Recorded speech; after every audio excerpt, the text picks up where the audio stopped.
नमस्कार दोस्तों, मैं कुलदीप कुमार सक्सेना। आप देख रहे हैं BACM लाइव न्यूज। आइए चलते हैं आज की ताजा खबर पर। बुलंदशहर के कलिक पीठाधीश्वर आचार्य प्रमोद का बड़ा बयान सामने आया है, जिसमें उन्होंने भारत की एकता और अखंडता पर जोर दिया है। आचार्य प्रमोद ने कहा कि कुछ तत्व भारत को तोड़ना चाहते हैं और सत्ता पाने के लिए किसी भी हद तक जा सकते हैं। उन्होंने बांग्लादेश पर भी बयान दिया और कहा कि भारत सरकार को इस पर सख्त फैसला लेना चाहिए। आचार्य प्रमोद ने कांग्रेस नेता मणिशंकर अय्यर के पाकिस्तान पर दिए बयान पर भी टिप्पणी की और कहा कि उन्हें पाकिस्तान चले जाना चाहिए। उन्होंने राहुल गांधी और ओवैसी पर भी निशाना साधा। आचार्य प्रमोद ने कहा कि धर्म परिवर्तन परमात्मा का विरोध है और योगी सरकार ने कई बीमारियों का इलाज किया है।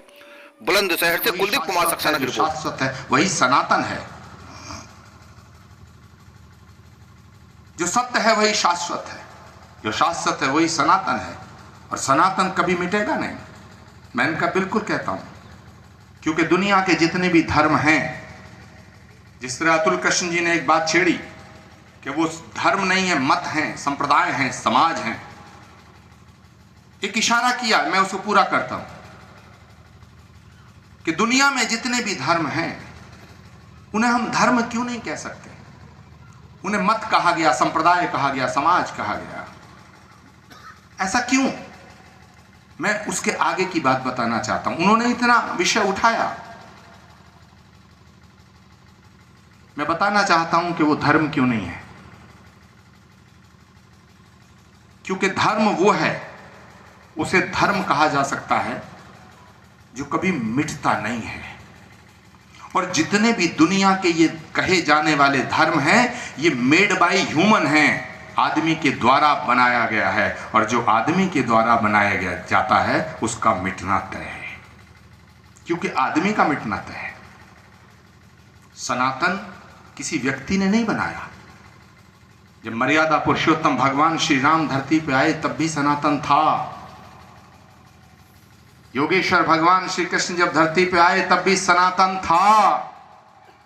और भगवान का अंतिम अवतार, इस सनातन का अंतिम अवतार, इस सृष्टि का अंतिम अवतार श्री कल्कि नारायण के रूप में जब आएगा तब भी सनातन रहेगा। कोई नहीं कह सकता है कि सनातन को मैंने बनाया। फिर सनातन क्या है? जो सत्य है वही शाश्वत है, जो शाश्वत है वही सनातन को किसी व्यक्ति ने नहीं बनाया। सनातन को स्वयं उसने बनाया है जिसने पूरी कायनात को बनाया है, इस सृष्टि को बनाया है। सनातन क्या है? आपसे कोई पूछे कि व्हाट इज सनातन? क्या मंदिर जाना सनातन है? क्या तिलक लगाना सनातन है? क्या आरती करना सनातन है? क्या व्रत रखना सनातन है? क्या भगवा धारण करना सनातन है?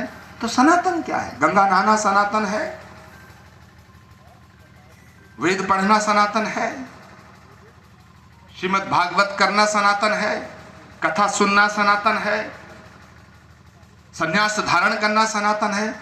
तो आप समझोगे हाँ यार बात तो ठीक कह रहा है, मैं सनातन है। सम्मेलन में आए हैं और महाराष्ट्र में बॉम्बे में ये कहकर के प्रचार किया जा रहा है कि मुस्लिमों जाग जाओ और जिन लोगों को वोट मत करो, जिन्होंने अजान को बंद कराया, मस्जिदों को तोड़वाया, इसको लेकर के क्या कहेंगे?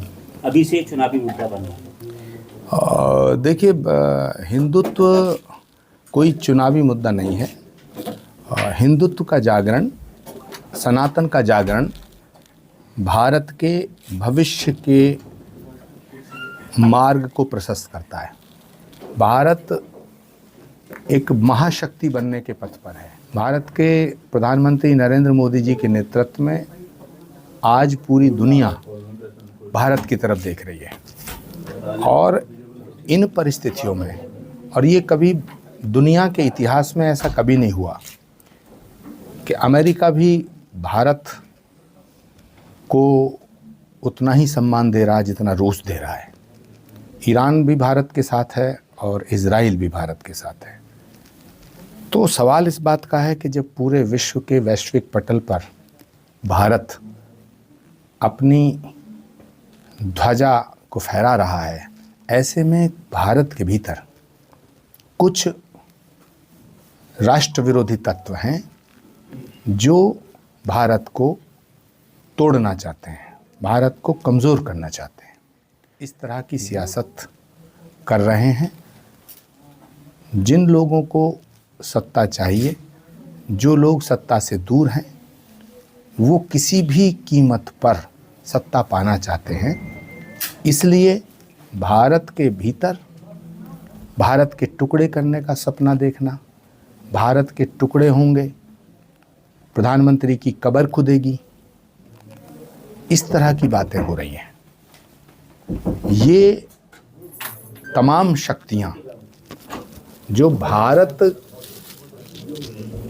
की संस्कृति और सभ्यता और सनातन शत्रुता का भाव रखती हैं, इन्हें मालूम है कि यदि सनातन एक रहा तो भारत के टुकड़े नहीं किए जा सकते हैं। इसलिए सनातन को सशक्त करने के लिए हिंदुत्व का जागरण आवश्यक है। यदि सनातन कमज़ोर हुआ तो भारत कमज़ोर होगा, क्योंकि सनातन को और भारत को अलग करके नहीं देखा जा सकता।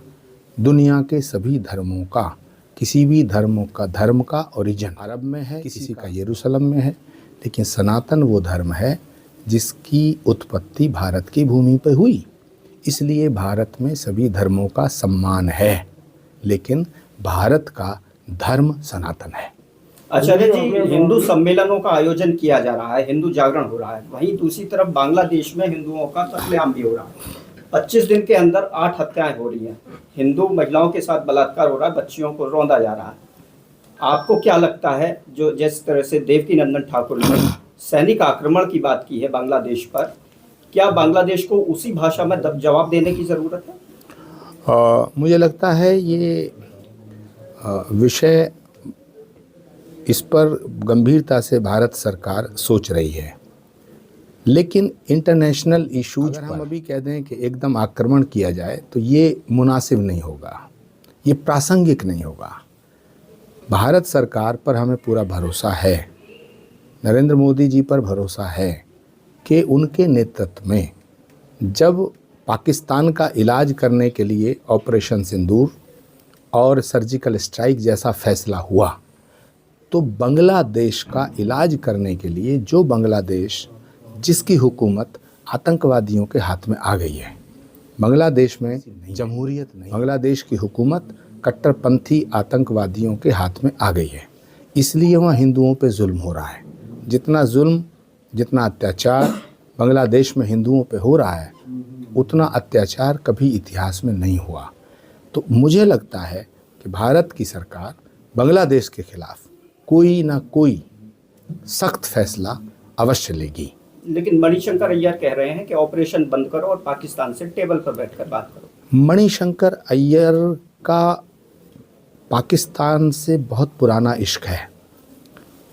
पाकिस्तान में उनकी बहुत सारी गर्लफ्रेंड हैं। बुढ़ापे में उनका इश्क जोर मारा है। मणिशंकर अय्यर को पाकिस्तान जाना चाहिए और साथ में राहुल गांधी जी को भी ले जाना चाहिए। राहुल गांधी अब अयोध्या पहुंचने वाले हैं सब राम मंदिर के दर्शन करने के लिए। राहुल गांधी अयोध्या राम मंदिर के दर्शन करने जा रहे हैं। अयोध्या में मीर बाकी भी आया था। किसका कैसा भाव है वो महत्वपूर्ण है।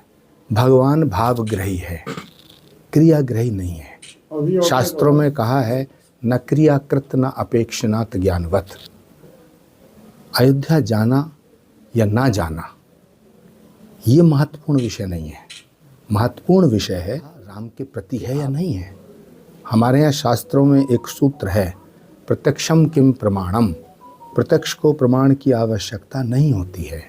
राम के नाम से नफरत, जय श्री राम के नाम से नफरत, नारे से नफरत। कभी राहुल गांधी जी को आपने राम राम कहते सुना है? राम के मंदिर का विरोध, राम के मंदिर के फैसले का विरोध, राम के मंदिर के फैसले को लटकाओ, राम के मंदिर के शिलान्यास का विरोध, राम के मंदिर की ध्वज पताका फहराने का विरोध, राम के मंदिर की प्राण प्रतिष्ठा का विरोध। तो ये क्या दर्शाता है? ये दर्शाता है कि हिंदुओं को बेवकूफ़ बनाने के लिए अगर वो अयोध्या है, तो मुझे लगता है जितना मैं राहुल गांधी को जानता हूँ, वो राम के प्रति उनकी श्रद्धा नहीं है, वो राम मंदिर नहीं जाएंगे। सर, ओवैसी ने कहा था कि हिजाब वाली एक दिन प्रधानमंत्री बनेगी। वहीं सपा के एक प्रवक्ता हैं, उन्होंने ये कहा है कि मेरे घर में तो ना मेरी बहन हिजाब पहनती है ना मेरी माताजी हिजाब पहनती हैं। क्या कहेंगे सर? देखिए, समाजवादी पार्टी के नेता अखिलेश यादव जी और ओवैसी साहब खलेरे खलेरे भाई हैं। धर्म परिवर्तन चल रहा है आजकल गुरु जी का। जिस धर्म में जो पैदा हुआ है वो परमात्मा की इच्छा से पैदा हुआ है। धर्म का परिवर्तन परमात्मा, जो धर्म को परिवर्तित कर रहे हैं वो स्वार्थ के वशीभूत होकर के कर रहे हैं। यदि कोई स्वेच्छा से कहीं जाना चाहता है तो मुझे उस पर कुछ नहीं कहना है, लेकिन यदि स्वार्थ के वशीभूत होकर के धर्म परिवर्तन किया जा रहा है, राजनीतिक फायदे के लिए किया जा रहा है या वासना को मिटाने के लिए किया जा रहा है, तो ये घोर पाप है।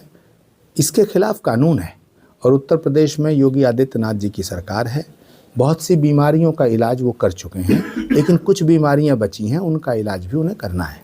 शास्त्री जी, जिस तरीके से संभल में बुलडोजर की कार्यवाही चल रही है और उसमें कहा जा रहा है कि एक तरफा कार्यवाही की जा रही है, अब बुलडोजर की कार्यवाही को किस नजरिए से देखते हैं? हमारे पुराणों में लिखा है कि अवतार श्री कल की अवतार संभल की भूमि पे होगा। श्रीमद् भागवत का श्लोक है जिसमें संभल मेंशन है। ये संभल जो नाम है उसके गांव में होगा। संभल ग्राम मुखस्य ब्राह्मणस्य महात्मना भवने विष्णु यशस्य कल की प्रादुर्भविष्यति। तो जिस संभल में भगवान का अवतार होगा वहीं पर श्री कल की धाम का निर्माण हो रहा है।